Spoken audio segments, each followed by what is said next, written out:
அனைவருக்கும் வணக்கம். உண்மை செய்திகள் உடனுக்குடன் கிடைக்கணும்னா, மறக்காம நம்ம சேனல சப்ஸ்கிரைப் பண்ணி பெல் ஐகானையும் சேர்த்து பிரஸ் பண்ணிக்கங்க.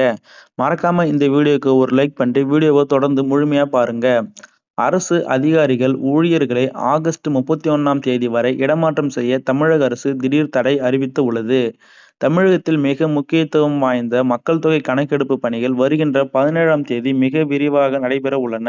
இந்த தேசிய முக்கியத்துவம் வாய்ந்த பணிகளில் எந்தவித தோல்வியும் ஏற்பட்டுவிடக் கூடாது என்பதை முதன்மை கருத்தில் கொண்டு கணக்கெடுப்பு பணியில் முழுமையாக ஈடுபடுத்தப்பட்டுள்ள அரசு அதிகாரிகள் மற்றும் ஊழியர்களை ஆகஸ்ட் 31ஆம் தேதி வரை எக்காரணம் கொண்டும் பணியிட மாற்றம் செய்யக்கூடாது என்று தமிழக அரசு புதிய உத்தரவை பிறப்பித்து உள்ளது.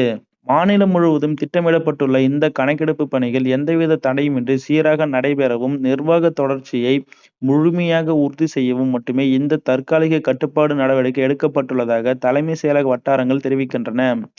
முன்கூட்டியே பயிற்சிகள் வழங்கப்பட்ட ஊழியர்கள் திடீரென மாற்றப்பட்டால் அது கணக்கெடுப்பு புள்ளி விவரங்களின் துல்லியத்தை பாதிக்கும் என்பதால் இந்த தடை காலம் முறைப்படி நடைமுறைக்கு கொண்டு வரப்பட்டு உள்ளது. மாவட்ட மற்றும் உள்ளாட்சித்துறை சார்ந்த அனைத்து நிர்வாகிகளுக்கும் தமிழக அரசின் இந்த முக்கிய உத்தரவை கட்டாயமாக பின்பற்ற வேண்டும் என்று தலைமை செயலகத்துறை அதிகாரிகளுக்கு திட்டவட்டமாக அறிவுறுத்தியுள்ளார். இதன் காரணமாக வருவாய்த்துறை உள்ளிட்ட பல்வேறு துறைகளில் நிலுவையில் உள்ள வழக்கமான நிர்வாக ரீதியிலான இடமாற்றங்கள் அனைத்தும் ஆகஸ்ட் 31ஆம் தேதி வரை தற்காலிகமாக ஒத்திவைக்கப்படும் சூழல் உருவாகியுள்ளது.